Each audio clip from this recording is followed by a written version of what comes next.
영손과 기도. 찬미 예수님. 그때 예수님께서 제자들에게 말씀하셨다.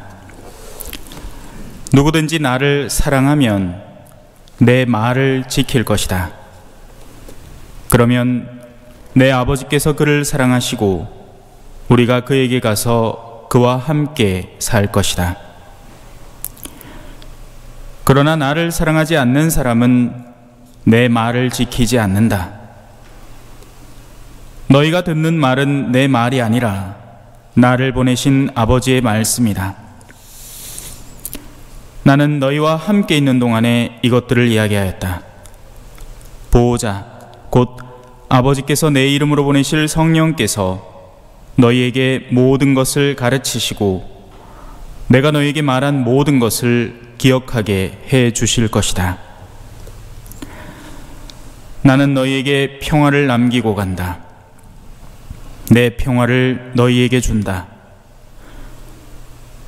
내가 주는 평화는 세상이 주는 평화와 같지 않다. 너희 마음이 산란해지는 일도 겁을 내는 일도 없도록 하여라. 나는 갔다가 너희에게 돌아온다고 한 내 말을 너희는 들었다. 너희가 나를 사랑한다면 내가 아버지께 가는 것을 기뻐할 것이다. 아버지께서 나보다 위대하신 분이시기 때문이다. 나는 일이 일어나기 전에 너희에게 미리 말하였다. 일이 일어날 때 너희가 믿게 하려는 것이다. 주님의 말씀입니다.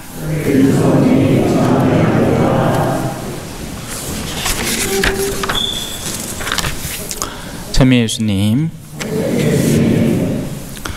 오늘 강론 제목은 짐을 지우려는 사람들이라는 주제로 적어봤습니다. 우리는 기본적으로 착함을 선호합니다. 그래서 아무리 악인이라 할지라도, 실질적인 악인이라도 다른 이들이 자신을 바라볼 때 착한 사람으로 바라봐 주기를 원합니다. 실제로는 악을 행하고 있는데 그래도 사람들에게는 좋은 사람이라는 소리를 듣고 싶어 한다는 거죠. 그렇게 해서 생겨나는 것이 위선이라는 겁니다. 거짓된 선을 흉내내는 거죠. 실제로는 착하지 않지만 착한 척을 해야 되는 겁니다. 뭔가 남을 굉장히 열심히 돕는 척을 하고 그런 외적인 활동을 통해서 좋은 평판을 유지하고 싶어 합니다. 수많은 이들이 그렇게 실제로 살아가요. 실제로는 착하지 않은데 착한 것을 잔뜩 드러냄으로써 착한 사람으로 평가받는 거죠. 그래야 일들이 더 수월해지거든요. 세상은 악인을 싫어한단 말입니다.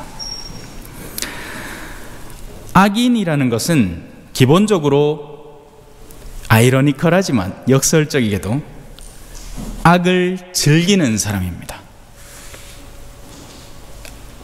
웬만한 사람들은 이걸 이해를 못할 겁니다. 왜? 악은 나쁜 것이고 싫은 것이어야 되는데 이들은 사실상 악을 즐기고 있으니까요. 하지만 이렇게 생각해 보면 조금은 이해가 될지도 몰라요. 어린아이들한테 예를 들어 소주 한 잔을 주면 어떻게 될 것 같습니까? 아이들은 싫어합니다. 그 맛의 강렬함과 이상함과 역겨움에 대해서 톡 쏘는 듯한 그 느낌과, 제가 어릴 때 우리 아버지 친구들이 저한테 맥주를 장난삼아 요만큼 작은 컵에 담아서 이렇게 주고 그랬거든요. 그럼 저는 호기심에, 그죠? 어른들이 그렇게 맛있게 먹는 건데 얼마나 맛있겠나 싶어가지고 주는 대로 한번 받아 마셔봅니다. 그럼 어떻게 돼요? 싫죠. 맛이 없으니까요. 선한 이들에게 악은 역겨운 것이지만 악을 이미 실행하고 있는 이들에게는 그들의 악이 오히려 더 즐거운 거죠. 서로 뒤를 봐주고 뇌물을 주고받는 사이에는 그런 관계가 더 익숙하고 좋고 편안한 겁니다. 악인은 그래서 악을 즐기는 사람입니다. 그 악에 대한 식별이 자신한테 있으면 그걸 떼어내려고 하겠지만 그는 그걸 선이라고 분별하는 거예요. 아내가 있는데도 다른 여자와 놀아나고 싶은 그런 사람이 있다면 그걸 이미 즐기는 상태가 되어 있는 거죠. 안타깝게도 그래요. 모든 사람은 기본적으로 선의 가치를 알고 그것을 더 증진시키려고 애쓰는 게 보통입니다. 하지만 그 곳곳에 숨어있는 악인들은 악을 즐기기 시작합니다. 그리고 그것이 더 번져나가기를 바라요. 흔히 이런 경우를 종종 만날 때가 있습니다. 내가 불행하니까 딴 사람이 좋은 모습을 못 봐주는 사람들이 있습니다. 그래서 그들도 불행하기를 은근 기대하는 사람들이 있어요. 다른 이의 불행을 즐기는 거죠. 정말 안타까운 영혼들입니다. 네, 답이 없어요. 내가 불행하면 그 불행을 극복하고 이겨내서 기쁨으로 나아갈 수 있도록 노력해야 되는데, 다른 이가 더 비극적이라는 것을 통해서 안도감을 얻기 위해 다른 이를 망가뜨리려는 사람들.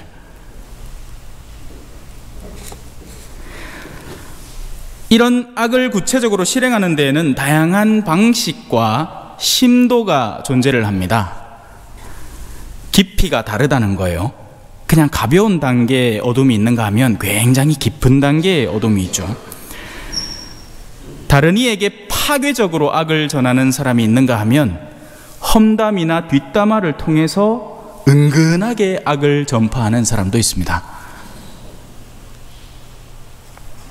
차라리, 근데 이건 또 재밌는데요. 차라리 대놓고 악을 저지르고 있으면요, 그 악이 눈에 보입니다. 그러면 당장 제지할 거예요. 예를 들어서 얼마 전에 뉴스에 누가 무슨 그릇이 날라와서 머리에 맞았잖아요. 그러면 당장 그 사람 잡혀가고 그 순간 그의 악은 멈춰질 수밖에 없습니다. 눈에 분명히 드러나는 무언가이기 때문이죠. 하지만 이 은근한 악은 오히려 더 심도가 깊은 악입니다. 치밀하고 은밀한 악이고요.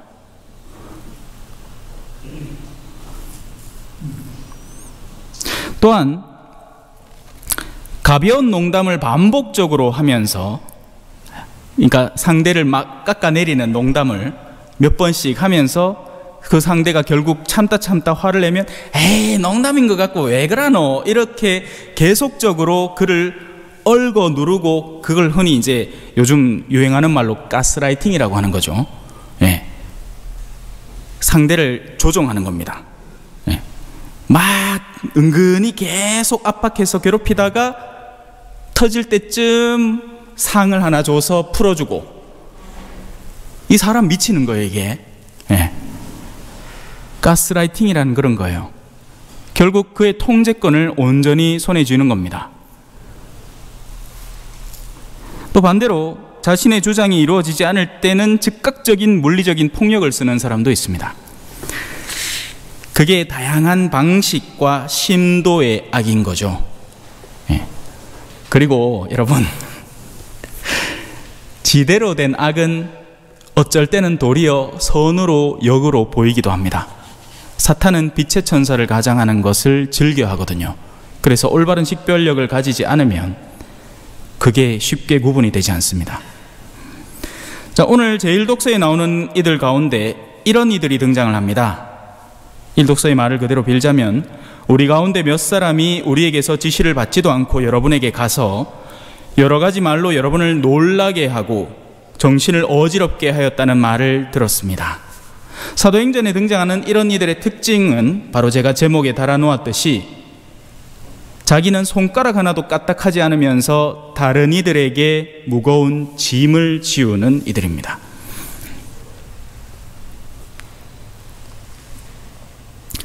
원숭이가 코끼리에게 나무 타기를 가르쳐 주겠다 하지만 그건 원숭이에게는 시군죽 먹기인 일이지만 코끼리에게는 죽을 맛이겠죠. 나무를 어떻게 타요, 지가 그 무게를 가지고, 그죠? 또 반대로 코끼리는 거대한 바위를 밀어 옮기고 들어 옮길 힘이 있겠지만 그걸 원숭이에게 하라 하면 원숭이는 그러다가 깔려 죽어버립니다. 뱁새가 황새를 쫓아가면 어떻게 돼요? 다리 가랑이가 쭉 찢어져요. 피가 찔찔 난다고요. 신앙을 살아가는 방식은 서로 다양하고 그 심도도 서로 다를 수밖에 없습니다.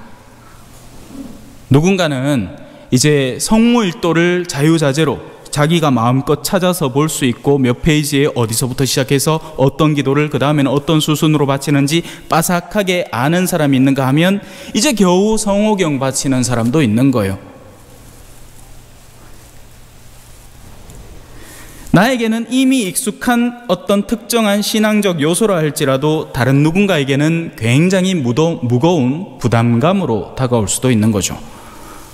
저마다 올라서 있는 계단들이 다 다른 겁니다. 어떤 때는 결 자체가 다를 수도 있고요. 저한테는 이제 사제직이라는 삶 자체가 익숙해져 있어요. 혼자 사는 게 익숙해요, 여러분. 옆에 아무도 없어서 상관없어. 뭐 누구는 뭐 사제관 밤늦게 떡 들어갈 때 익 하고 문 열면 막 황량한 그 느낌이 막 죽을 듯한 공포로 엄습한다 하는데 저는 오히려 그 시간이 반갑습니다. 아이고야. 근데 가족 안에 버글버글 하던 사람은 만약에 그런데 혼자 갖다 놓으면 공황장애 걸릴 겁니다. 네. 침묵이 억누르는 듯한 느낌 받아보신 적 있습니까? 진짜 고요함에 빠져들면요, 침묵이 우리를 엄습해 옵니다. 그리고 그 침묵의 순간이야말로 어찌 보면 하느님과 마주할 수 있는 순간이고, 그리고 그 침묵 속에서 도리어 뭐가 나올까요? 내 속에 있는 생각들이 뿜어져 나옵니다. 사실 적지 않은 사람들이 그걸 도망치기 위해서 일부러 바쁨과 정신없음을 찾아다닙니다. 끊임없이 뭔가를 틀어놓고 끊임없이 뭔가를 보면서 공연히 정신을 딴 데 쏟아야 자신의 본연의 모습과 마주하지 않을 수 있거든요. 도망다니는 거예요. 하지만 침묵이 여러분에게 말을 걸어올 때를 기다리셔야 됩니다. 바로 그 순간에 여러분은 솔직한 자신과 만날 수 있기 때문이죠. 오케스트라에는 쉼표가 있어요. 그래야 그 쉼표 속에서 더 화려한 음악이 우리한테 의미를 갖게 되는 거죠. 끊임없이 음표만 늘어져 있으면 의미 없는 음악이 되어버립니다. 삶도 마찬가지고 하루의 일과도 마찬가지입니다. 일주일 단위의 시간도 마찬가지고요. 스스로에게 쉼표를 주고 계시는지 한번 살펴볼 필요가 있겠죠. 신앙은 다른 이 앞에서 으스대기 위해서 존재하는 것이 아닙니다. 나는 이제 성모일도 같이 바친데 우리 본당에는 매 진영마다 성모일도 한대. 레지오의 한때가 아니고 뭐 아마 이제 다시 코로나 풀리고 나면 또 그런 비슷한 유형이 시작될 텐데요. 활동보고 하락하면 무슨 보고합니까? 뭐 네 전부 다 묵주기도 몇 단, 묵주기도 평임이사 몇 회 뭐 이런 거 하잖아요. 그러면 좀에 많이 바친 사람, 덜 바친 사람이 금방 극명하게 드러납니다. 그죠? 하지만 레지오의 근본적인 활동 보고는 묵주기도를 전혀 포함하지 않습니다. 여러분 착각하시면 안 돼요. 레지오 활동에 활동 보고에 묵주기도는 존재하지 않습니다. 세상 사람이 누가 뭐 어디 가갖고 저요 오늘 하루 숨 32,000번 쉬었습니다, 이걸 누가 자랑합니까? 레지오 단원이 기도 자체를 안 하면 숨 안 쉬는 거하고 똑같은 거 아니에요? 근데 숨 쉬었다는 걸 왜 더 많이 쉬었다고 자랑을 해요?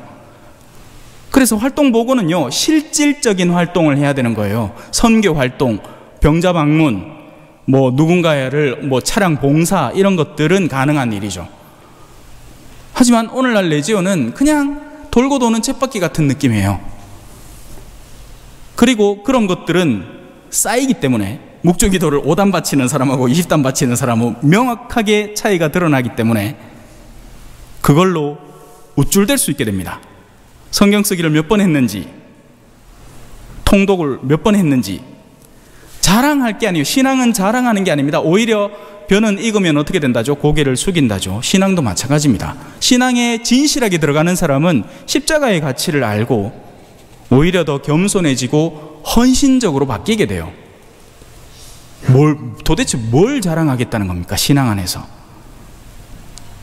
우리의 죄인됨, 하느님 앞에 우리가 한없이 모자람, 이런 거 말고 도대체 무엇을 내세울 수 있겠어요? 신앙은 그래서 으스대려고 존재하는 게 아닙니다. 신앙은 함께 하늘나라에 가기 위함입니다. 이 세상에서 유토피아를 구축하는 것도 아니에요.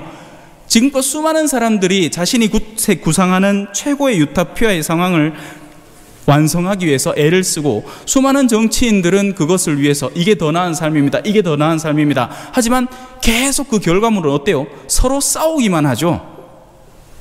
단 한 번도 뭐가 완료된 적은 없습니다. 이 지상에서 천년왕국은 존재하지 않아요. 우리는 영원한 나라, 하느님께서 우리에게 약속하시는 나라, 그리로 가기 위해서 이 지상의 삶을 살고 있는 거예요. 하나의 수련의 장소로 말이죠. 하나의 학교로 말입니다. 그래서 부족한 이가 있다면 잘 가르쳐주고 이끌어서 그가 하느님과 직접 마주할 수 있도록 도와주어야 하는 겁니다. 그게 신앙의 목적이에요. 아닌가요? 제 말이 틀렸습니까? 하지만 어디로 이끌어갈 겁니까? 어떻게 이끌 거예요? 그죠? 자, 다시 돌아와서 악이라는 주제를 조금만 더 다뤄봅시다. 악은 무엇인가? 다른 것이 아닙니다. 이렇게 간단하게 이해하시면 돼요. 하느님께 가려는 일을 가로막는 것이 바로 악이 됩니다. 왜냐하면 오직 한 분 하느님만이 선하신 분이기 때문이죠. 심지어 예수님은, 우리는 삼위일체 성부 성자 성령께서 한 분 하느님심을 믿는데도 예수님은 지상에 살아계신 동안 선하신 스승님이라고 불렸을 때 어떻게 대답을 하셨냐면, 왜 나를 들어 선하다고 하느냐? 오직 한 분 선하신 분은 내 아버지 성부뿐이시다. 왜요? 지금 예수님은 지상에 내려와 계시기 때문에 아버지께 당신의 사명을 완전히 수행하기 전까지는 하느님만이 온전히 선하신 분임을 자각하고 있는 겁니다. 그래서 하느님께 가는 방향을 가로막는 것, 그게 악이 되는 겁니다. 겉으로 아무리 선해 보여도요, 스스로의 헛된 열심에 빠져서 하느님께 가려는 이들의 의기를 꺾는 것이 바로 악이 되는 겁니다. 이제 금방 세례받아가지고 레지오에 입단했어요. 그런데 지나친 짐을 막 지우는 겁니다. 이제 금방 들어왔는데 뭘 직책을 맡긴다든지, 그죠? 이런 거 해야 된다고, 당신이 제일 젊으니까 이런 거 하는 기라고 막 도와주고 이끌어주고 천천히 걸어 나올 수 있도록 하는 게 아니라 자기들도 하기 싫은 일이니까 얼른 넘겨버리려는 그런 시도.